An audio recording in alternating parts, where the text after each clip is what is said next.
यूसुफ पुंजानी कह रहा है कि बीजेपी गली गली जाकर ऐलान कर दी कि फतवा जीतेगा या भगवा जीतेगा।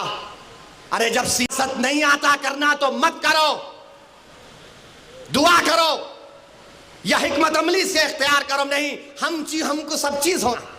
देख लिए क्या हुआ। अब किधर है आप, किधर है नहीं मालूम। कहां है वो लोग जो औरंगाबाद में बोले थे इम्तियाज जलील को वोट मत दो।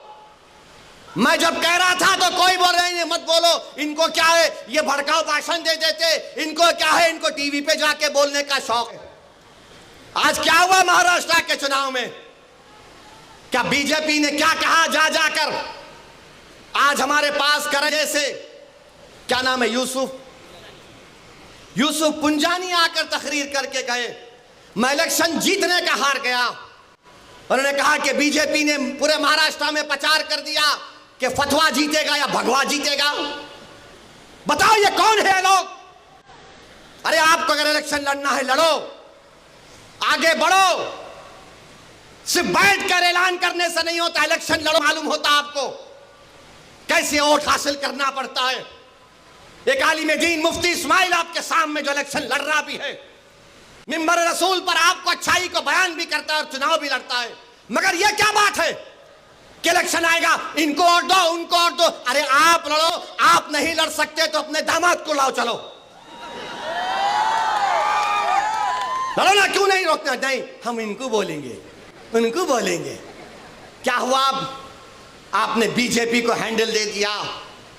यूसुफ पुंजानी कह रहा है कि बीजेपी गली गली जाकर ऐलान कर दी कि फतवा जीतेगा या भगवा जीतेगा।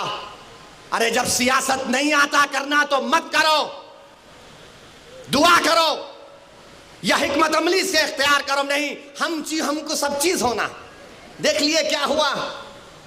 अब किधर है आप, किधर है नहीं मालूम। कहां है वो लोग जो औरंगाबाद में बोले थे इम्तियाज जलील को वोट मत दो। उस समाजवादी पैरेड को वोट दो बोले थे। अरे चेहरा दिखाओ औरंगाबाद के अवाम के सामने तुम। अरे लिफाफों पे जिंदगी गुजारने वालों, शर्म से डूब पड़ो तुम। मेरे घर को आए थे हैदराबाद को, बगैर बोले मेरे घर को आए। मैं वक्फ के बिल की मीटिंग में जा रहा था, पलट मेरा गार्ड फोन करा के साहब इतने लोग आए, मिला। घर पे आए तो मैंने कहा कि मेरा घर इतना बड़ा नहीं है, आप लोग 20 लोगों को ले लीजिए। 20 लोगों को बिठाया, वो बात करे, मैं बात करा, लेटर लिख के दिए, इनको टिकट दो, मैं गौर करूंगा।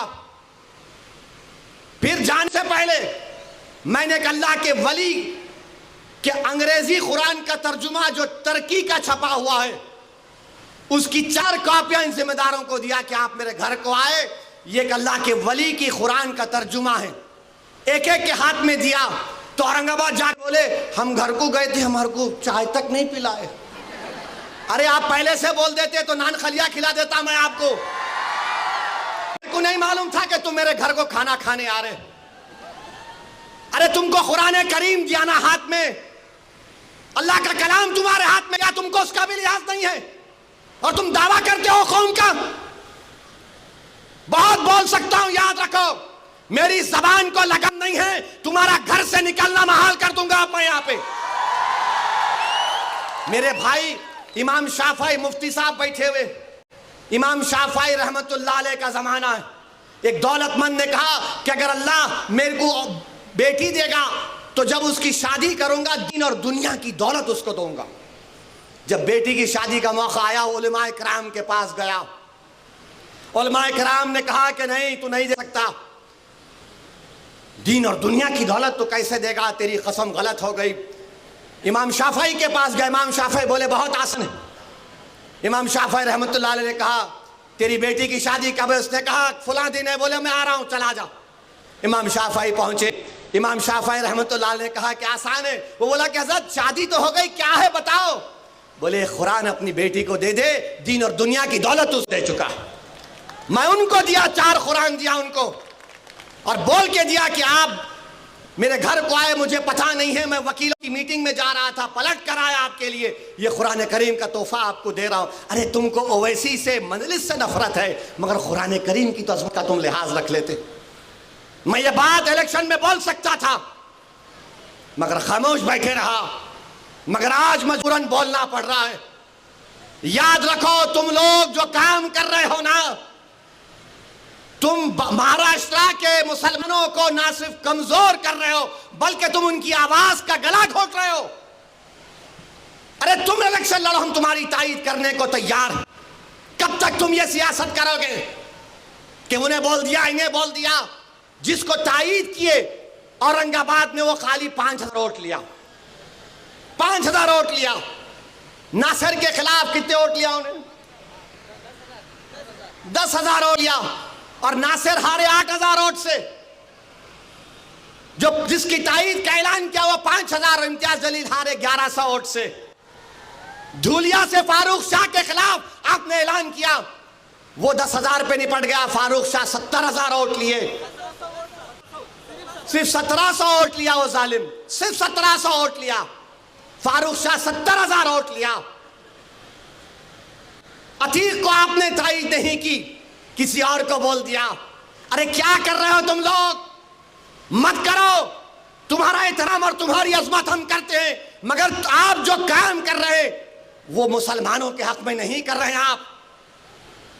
आपने हैंडल दे दिया बीजेपी को, बीजेपी ने पूरा प्रचार कर दिया और क्या नतीजा निकला जा आप देखो। कल ये बीजेपी की सरकार अगर कुछ करेगी तो कौन आके लड़ेगा? आप आएंगे रोड पे?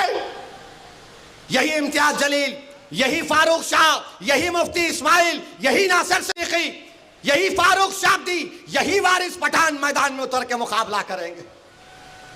मेरे भाई पहचानो इन लोगों को। मैं नहीं बोलना चाह रहा था, मगर आज मैं जरूरी है सच्चाई को बयान करने के लिए कह रहा हूं। बहरहाल मेरे अजीज दोस्तों और बुजुर्गों, अपने मस्जिदों को आबाद रखो।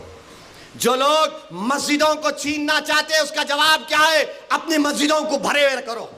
तुम्हारी जुमे की नमाज फजर की नमाज में उतनी तादाद होनी चाहिए। तुम्हारी मगरिब की जमात में जितने लोग होते हैं उतना सहर में होना चाहिए। दरगाहों को आबाद रखो, खानखाओं को आबाद रखो। दरगाह और खानखाओं पर अल्लाह के नाम पर दिल पर ज़रब मारते रहो। डरने और घबराने की जरूरत नहीं है। जो ताकतें मस्जिदों को छीनना चाहती हैं, अल्लाह कुरान में फरमा दिया ये सबसे बड़े जालिम हैं, ये सबसे बड़े जालिम हैं। अब ख्वाजा अजमेरी के आस्थाने तक आप पहुंच गए, सलीम चिश्ती के आस्थाने पर पहुंच गए। याद रखो जालिमों, ये वो सूफिया इकराम हैं जो बादशाहों की तरह दौलत नहीं थी। ये वो वली अल्लाह और खुतबुल वक्त है जो फटे हुए कपड़ों पर बैठकर हुकूमतों को अल्लाह की बारगाह में दुआ करके बदला देते हैं। जो फटे हुए कपड़े पहनकर वो जिनके पास खाने को नहीं था, मगर अगर वो कसम खा लेते तो अल्लाह उनकी कसम को पूरा कर देता। तुम ख्वाजा अजमेरी के आस्थाने पर चले गए, तुम सलीम चिश्ती के आस्थाने पर चले गए, तुम मस्जिदों पर चले गए। अब तुमको इंशाअल्लाह ताला शिकस्त होगी, इनको शिकस्त होगी। आप देखना, अरे ख्वाजा का आस्थाना आबाद है। मुगल खत्म हो गए, ख्वाजा का आस्थाना आबाद है। अंग्रेज खत्म हो गए, ख्वाजा का आस्थाना आबाद है। अरे जालिम का जालिम आकर चले गया, ख्वाजा का आस्थाना आबाद है। हमारे मदरसे, कई वजीर आजम को देखे, मदरसे आबाद। अल्लाह का घर आबाद रहेगा। और अल्लाह के घर को आबाद कौन करेगा? जो अल्लाह पर भरोसा करता है और किसी से नहीं डरता सिवाय अल्लाह के, और आखिरत पर भरोसा करता है। तो नौजवानों, अपने इबादतगाहों को मजबूत रखिए, उसको आबाद रखिए। आपका फिर से शुक्रिया बहुत बहुत। वाखिर दावा अल्हम्दुलिल्लाह।